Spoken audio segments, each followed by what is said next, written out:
Hey, Shalom, this is your brother Yawanathan. First and foremost, I want to give all praises to the Most High, Yahweh, Bahashim, Yahushai, Bahashim, Rakak Kudash. I want to give double honors to the apostles and the elders of Great Millstone. And I want to say Shalom to all the brothers and, of course, the few sisters who are pursuing this truth in sincerity, all right? May the blessing of election be upon your house. Got this clip today. We're going to respond to it through the Spirit and see where it leads us. So, with no further ado, let's run the clip. In your company. So guess who gave $100 million to HRC? I want to say in 2012. You can verify this. The HRC is the Human Rights Committee. All right. So they basically give companies a grade, on how well their company is doing, which allows them to receive particular money, allows them, to function with trade and different things like that. So the Human Rights Committee, which is really an advocacy program for the alphabet community, basically tells these companies, well, a third of your people, he's going to go into it in the clip, but you have to kind of push, you have to be an advocate for this lifestyle, which is why in all your TV shows, your children's books, your radios, your magazines, you always see this narrative of that lifestyle being pushed. Okay, and he goes into how it's funny about George Soros, and George Soros is just a finger on the hand, on one of the many hands that the elites use to orchestrate the minds of the people, the policies that go on in different nations. Okay, so this thing, it runs deep, and you all know that. But as he starts to get to the end, and he starts saying, well, this is my theory as to why they're doing it. From there, this is like a 3-minute clip. From there, we'll go into the prophecies of why we know this devil is doing it. Okay, because he's trying to guess and figure out why would they be doing some. He has no understanding on the big picture, really. And some people say, oh, well, he knows about these families and what their agenda. Even these conspiracy theories that have many things right, they don't know the full picture because they don't have the prophecies of the Bible. The prophecies of the Bible far surpass any train of thought, philosophy that anybody has in the world, because we know for sure why things that are the way that they are, how things are going to play out in the future, and the whole purpose of it all. So in that we've been given peace, because we're vexed from day to day with the filthy conversation of the wicked and the things that go on in this society, the same way Lot was. And the elect, if you're amongst the elect, like it says in Ezekiel 9:4, those who get saved, they're going to be in the spirit of what? Sighing and crying for the abominations being done in the midst thereof. Nobody that gets saved is going to be a person that was going along to get along in this place, or that was, okay with being here in Babylon. They're going to be grieved to their soul with the evil that's going on here, because to love righteousness is to hate wickedness. There's no middle ground where well, some things, it's not that bad. No. Those who truly love Yahweh Shem Yahushai, love righteousness, they're going to have a great disdain for the things that are taking place in this earth. But let's continue on with the clip. In 2012, HRC, that dictates what your scores are and comes and scores these people, was given $100 million by this guy named George, last name Soros. Okay? So what, Pat? What's the big deal behind this? So, then we go to a complete different space. You look at Hollywood, what announcement they just made, right? I don't know if you guys saw the announcement they made last week. Hollywood made an announcement, the Academies made an announcement last week. Moving forward, for you to be considered to win an Oscar, you have to have a third of your crew or the main actors or even supporting cast or even people behind the camera be part of the underrepresented community, which the... And how do you know? So not only does a third of them have to identify with that, but how would you even know? What are they doing to prove that these people live that lifestyle or they're a part of this group? Do they just have to be flamboyant? Do they have to go to one of these Hollywood parties and walk in one of those rooms? How do you verify this? Many questions, that you could ponder on. The scriptures tell you that this man's vine is of the vine of Sodom, but really they push that vibration, because when we go to Romans 1 and it goes into how the Lord will put that spirit on somebody, once they start to live that lifestyle and they take on that spirit, when you go down in the chapter, the scriptures elaborate on how somebody who lives that way is open to any kind of wickedness. There's no boundaries. There's no lines that they won't cross. So this devil wants that vibration push. So when he comes with his new world order, when he comes with his lawlessness, when he starts to push things that are directly in opposition to righteousness and what the Lord said is right and wrong, people won't see anything wrong with it. The whole, just like the whole thing, how they're trying to make legal PEDO. I can't say the word because they'll take my video down. They'll cut my page. But that pedo lifestyle, they're trying to legalize it and normalize it and say, hey, some people are just, there's no lines with this man.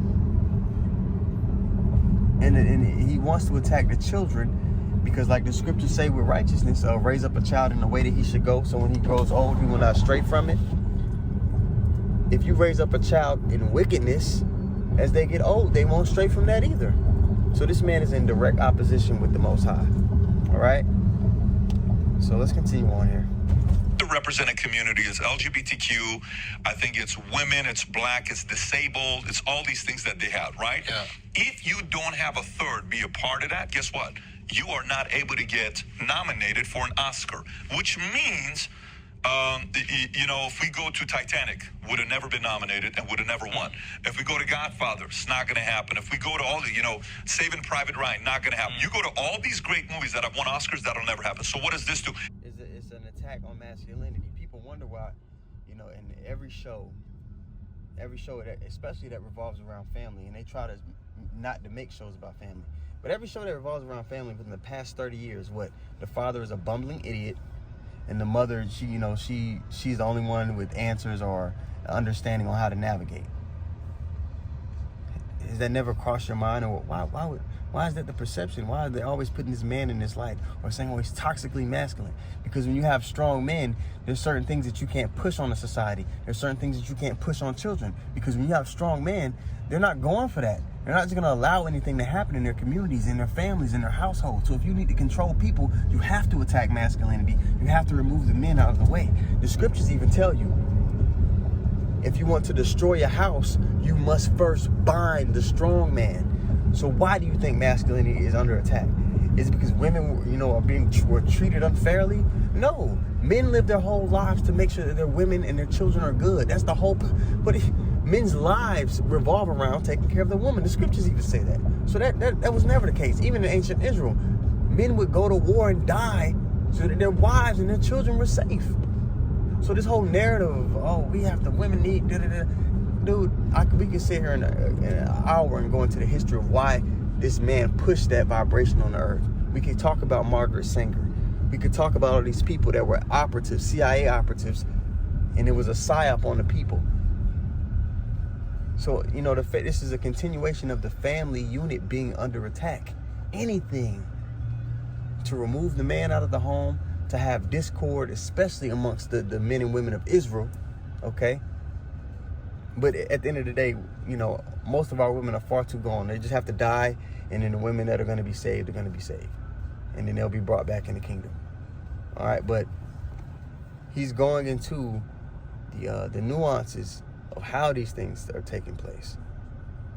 Who are these companies that are having this vibration pushed in the earth? But then even further, who's funding these companies? You never know their names. You never see them. I'm talking about you could find out everything about a guy like Bill Gates, where he was born, his mother's name, and his history, what he liked growing up as a kid. You can find out anything about anybody. But when it comes to these elite bankers, you don't know shit about them. You could barely find a photo of these people. If you have any working brain cells, that should strike you as strange. A Richard Dreyfuss comes out and says, wait a minute, what are you talking about? The whole concept of being creative was for me to be let loose so I can do what I'm doing. By the way, here's the part that Hollywood has completely lost their minds. Do you know why movies in America went to Hollywood? Do you know the story behind why we make movies in Hollywood in the 20s? Do you know how this happened? Nobody would hire the Jews. So the Jews went out and made Hollywood. But where did they escape from? Where did they leave and who dictated the rules? Do you know who dictated the rules of Hollywood and movie making? Who? A guy named Thomas Edison from Jersey. They left Jersey Because Thomas Edison had all these guidelines of making stuff that you had to do. You had to go through this, you had to go through that. They controlled all of it. You can type in Thomas Edison, 1920, Jersey, Hollywood, leaving, you'll see the article. So they go to Hollywood. Edison, like the light bulb? Like the Edison. Yes, Edison. So Did you Edison... find it? Did you? Now, you would have never knew that growing up in school. So that the history, even the education that you learn, is geared towards you having a specific perspective about the world. The education that our kids... The educational system, the modern educational system, John D. Rockefeller, all right? Look him up.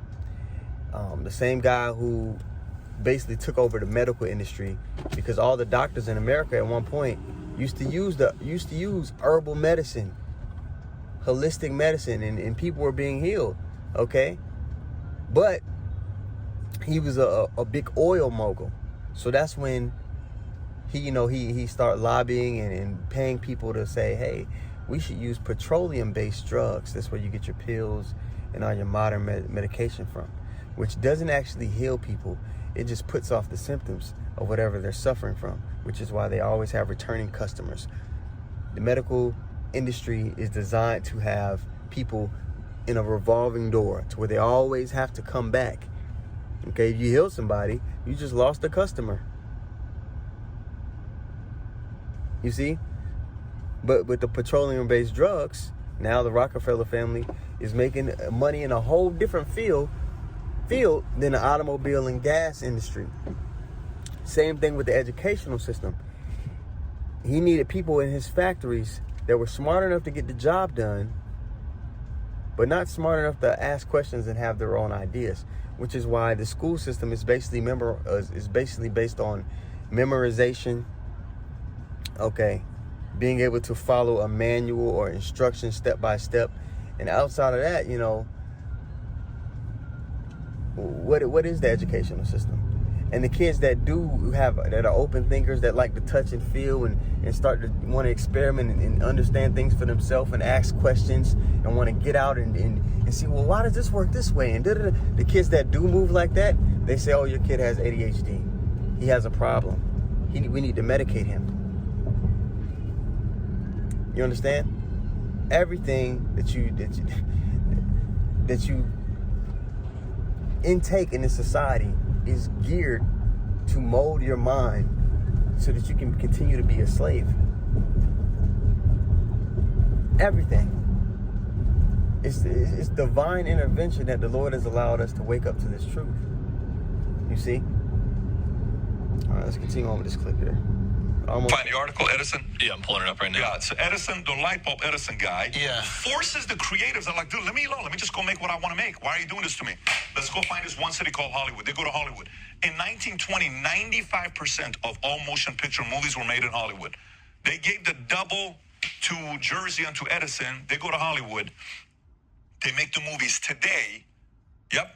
Wow. Thomas Edison drove the film industry to Hollywood. Wow. They left him. So here's what's crazy. From 95% of motion pictures being built in Hollywood to now 50%, 55%. People are leaving Hollywood to different cities. They're sick of this game that's being played. So people forget, go back and figure out why Hollywood started in the first place. Because you made it too difficult to make movies here. Now you're doing it again. Now you're doing it too. And what does George want from this? Is he profit-driven? I don't understand his... I have my own opinion. Yes, please. What is your own opinion? For me, okay, so... There's a lot of different fears people have. There's a fear about overpopulation. Oh, that's one of the biggest fears that we have, was overpopulation. Which is BS. And now we're going to transition into what this devil really wants, right?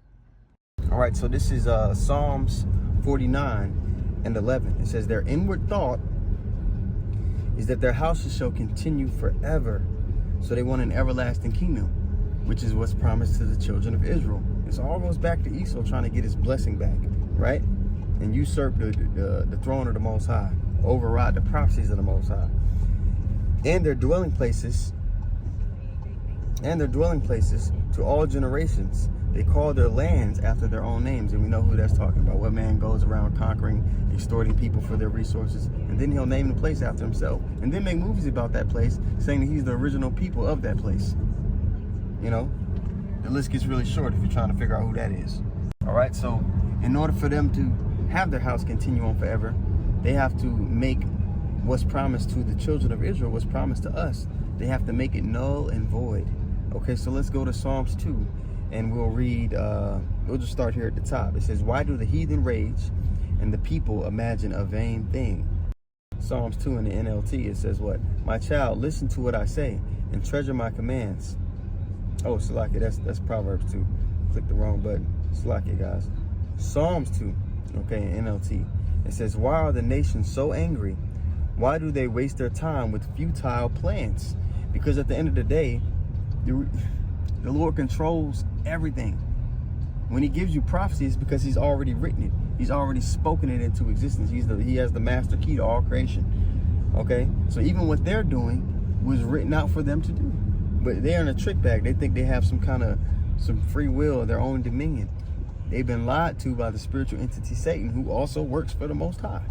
All right? So let's read that again. Psalms 2 and 1 in the NLT. Why are the nations so angry? Because, you know, Esau, he's angry because he lost his blessing. But was it not his own fault? Why do they waste their time with futile plans? The kings of the earth prepare for battle. The rulers plot together against the Lord. That's Psalms 83, right? All the nations are confederate against thee, with the chief nation being Edom, Esau, Edom. All right? Verse 2 again, Psalms 2 and 2. The kings of the earth prepare for battle. The rulers plot together against the Lord and against his anointed, all right, which is the elect of Israel, the nation of Israel. But the Lord really deals with the elect of Israel. The rest of our people, you know, they're going to benefit from the, you know, the kingdom and all that, but they're, you know, they're not primary characters in the movie, you know. Verse 3, it says, let us break their chains. They cry, and free ourselves from the slavery to God. Because at the end of the day, like it says in 2nd Ezra, the 6th chapter, towards the bottom, we know that the earth was made for our sakes, and that includes the people in it. So what, you know, what they're trying to do is free themselves from that role in the movie. These background characters don't want to be background characters anymore. But everybody has their part to play, you know. But it's already written. If we could just continue to walk in the faith, all right, and believe that the Lord is, we shouldn't be threatened or have fear for anything this devil is going to push down the pipe, because he is going to come after us. He is going to threaten us in the things that we love. But the scriptures say that the elect love not their own lives unto the death. Anything that you lose on this side, whether it be people, land, or things, or job, or whatever, you have to remember that none of it, even your life, death isn't final. When you understand how life and death works, and you're into the scriptures, you understand that anything you lose, you're gonna get it back anyway. It's just a temporary taking away. You're gonna get everything that you lost 100-fold. That's written in Matthew. Let's go get that, actually. Yeah, man, I read this to my rib the other day, but this is Matthew 19, and I'll read it in the NLT also. In verse 27, it says, then Peter said to him, we've given up everything to follow you. What will we get? Okay, so people, you know, a lot of times that people hit that 5-year mark in this truth, and they start seeing the world moving forward. They feel like they're standing still because they don't really have the vision, and they get that fear, what is it? FOMO, fear of missing out. So they go back into the world. They start to get that itch where they feel like they lost something, right? So a lot of them, they don't comprehend. They don't understand this. They don't understand the long game. They don't see the big picture. And like the scriptures say, where the people have no, where there's no vision, the people perish, right? Matthew 19 and 27. Then Peter said to him, we've given up everything to follow you. What will we get? Because they had families, they had businesses, they had lives before, you know, they ran into Yahushua. But they did the right thing when they met him. Everything stopped, and they lived for his purpose. And because of that, this is what's going to go down. Verse 28. Yahushua replied, I assure you that when the world is made new, when the new world order is established, when we get our new bodies, when our kingdom is established, that's going to be an everlasting kingdom. It's never going to end. We're never going to die, right? And that's going to be upon the earth, man. Okay. I assure you that when the world is made new and the Son of Man sits upon his glorious throne, you who have been my followers will also sit on 12 thrones, judging the 12 tribes of Israel. And don't take that literally as we're going to be judging our people, because our people are going to be perfect just like us. They're not going to be able to sin or go off. All right? That's just to show a position that we're going to have amongst our nation. But we are going to be judging the other nations because they're not going to be perfect. They're not going to have the immortal bodies that we have. They're still going to be struggling and go off and make mistakes. So we're going to have to rule over these people. These people are our inheritance. Do you realize that? These people that are in the earth, all these other nations, they're actually a part of our inheritance. You know, when somebody dies and leaves a will, your grandfather dies, he puts, oh, this will go to my grandson and this will go to my son. These people are an inheritance for us. When you people that have billions and billions, like these elites, they have trillions of dollars. You get to a point to where money isn't really that important. What's the whole point of having money in the first place? The whole point of having money is so that you could get the things you want from people. Oh, I want this nice car, this nice house. I can't build it, but I can pay this person to do it because he knows how. Here you go, do this for me. The purpose of having money is so you can get people to... Life is about people. Money gives you a different kind of access to people. That's all it is. Resources gives you a different access to people because people need resources. And if people want the resources and you have them, then there's an exchange there. That's all. But these people are an inheritance for us, man. Let me finish this precept here, guys, before I start leaving my point. All right? Verse 29, Matthew 19 and 29.